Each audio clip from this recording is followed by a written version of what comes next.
투자는 건강하게, 마음 편하게, 오래. 안녕하세요. 케빈 베스만 허정욱입니다. 오늘 촬영 일자 5월 9일 금요일입니다.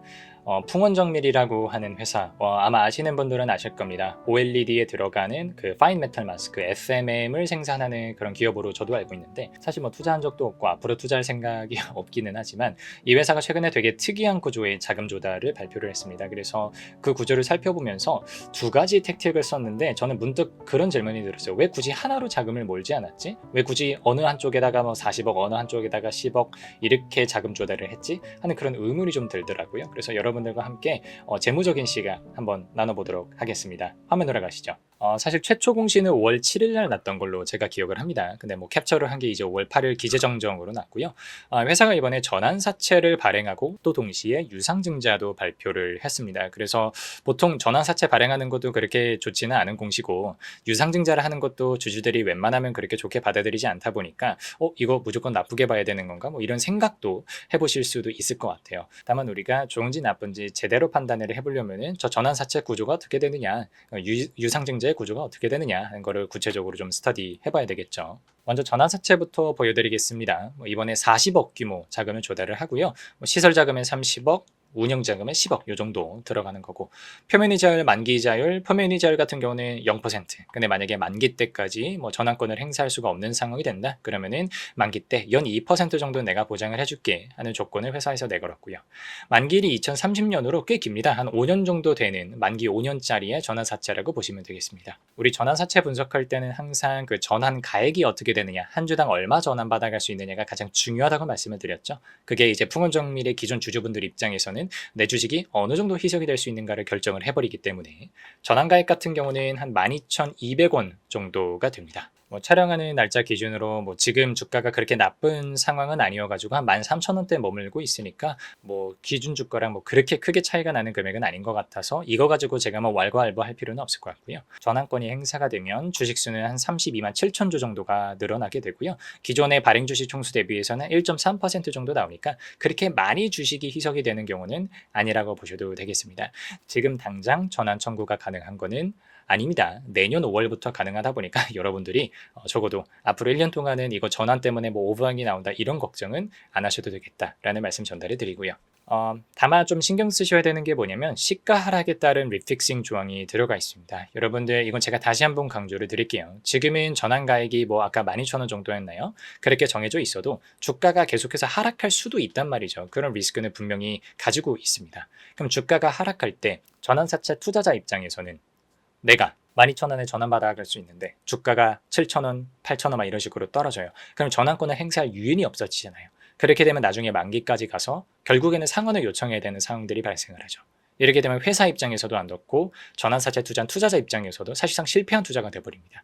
그래서 회사가 투자자한테 어떤 유인을 제공하기 위해서, 시가가 떨어지면, 주가가 떨어지면 그 떨어지는 주가에 맞춰서 너가 전환받아갈 전환가액도 내가 조정을 해줄게 라는 그런 제안을 하게 됩니다. 그게 이제 리픽싱 조항이다, 조정 조항이다 이렇게 보시면 되는데요. 하방이 보통은 정해져 있습니다. 보통 한 주당 8,500원까지 조정이 될 수가 있어서, 만약에 주가가 지금과는 다르게 떨어지게 되면 8,500원까지는 떨어질 수가 있고, 대신 빌려준 금액은 똑같기 때문에 그거 나누기 8,500원을 하게 되면 전환을 통해서 받아갈 수 있는 그 주식수는 점점 늘어날 수도 있게 된다는 점, 그거는 아무래도 주가를 장기적으로는 하방 압력으로 누르게 되는 그런 원인이 될 수 있다는 점 가져가시면 좋겠습니다. 콜 풋옵션 확인해 보니까 풋도 있고요, 콜도 있어요. 풋옵션 같은 경우에는 채권자가 던지는, 전환사채 투자자가 던지는 권리라고 말씀을 드렸어요.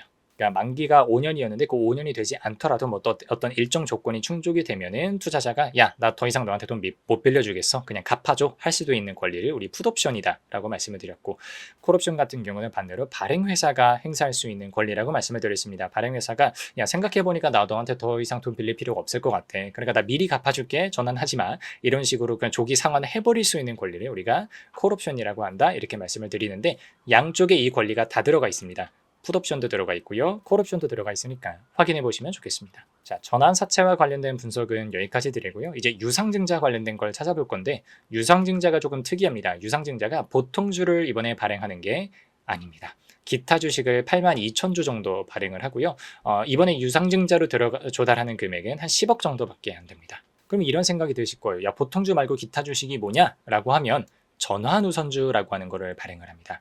우선주인데 우리가 보통 여러분들 보통주, 우선주 이렇게 알고 계시잖아요. 그러면서 보통주는 배당 조금 적게 주는데 의결권 있는 거, 우선주는 의결권 없는 대신에 배당 조금 많이 주는 거, 뭐 이런 식으로 알고 계시잖아요. 근데 우선주가 일반적으로는 그게 맞는 말입니다. 뭐 preferred stock이라고 해서 맞는 말인데 여기 앞에 뭐 여러 가지 옵션들이 붙습니다. 뭐 경우에 따라서 상한권이 붙으면 상한 우선주, 그래서 뭐 redeemable preferred stock이라고 해서 뭐 RPS라고 부르고요.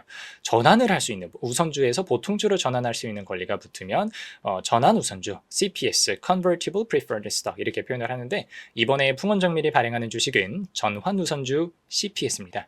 그래서 우리가 전환사채랑 동일하게 한 주당 얼마의 우선주에서 보통주로 전환이 되는 구조인지를 여러분들이 파악하실 필요가 있어요.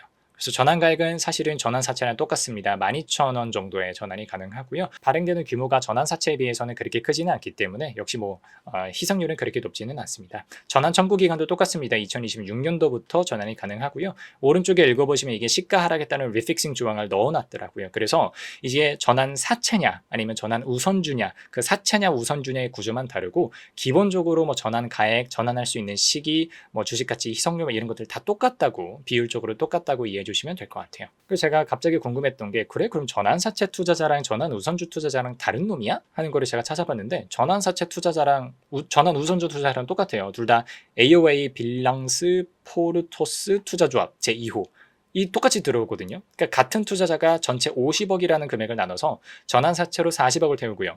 전환 우선주로 10억을 태운다는 그런 구조가 되겠습니다. 그래서 저는 이런 생각이 들었어요. 왜 금액을 나누지? 그냥 아싸리 어차피 내가 50억을 풍운정밀에 투자를 할 거라면, 그리고 풍운정밀 입장에서도 내가 50억을 투자를 받을 거라면 50억 전부 다 전환사채로 받거나 아니면 50억 모두 전환우선주로 받거나 하면 되지 않나? 이런 생각이 들어서 생각을 좀 해봤어요.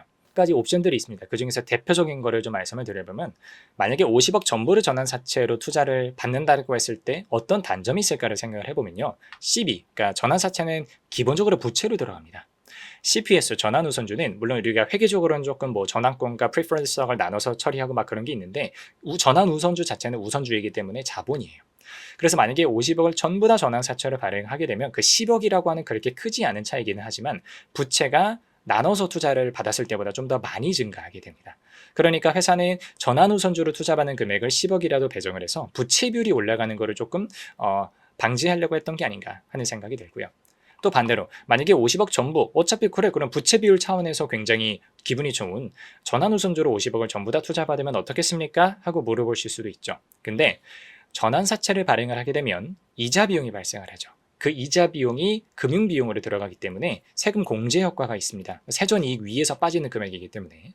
근데 전환우선주 같은 경우는 이자라고 우리가 표현하지는 않지만 배당으로 나가는 금액이 있거든요. 그래서 CPS에다가 내가 배정을 하게 되는 배당 같은 경우는 이거는 금융 비용으로 치지 않습니다. 그냥 주주에게 돈을 나눠주는 차원으로 이해를 하기 때문에 비용 공제 효과 이런 것들이 없습니다. 그래서 50억 모두 전환우선주를 발행을 했을 때 또 회사 입장에서는 생각보다 기분이 나쁜 그런 상황이 발생할 수도 있겠다. 라는 해석을 해볼 수가 있어요.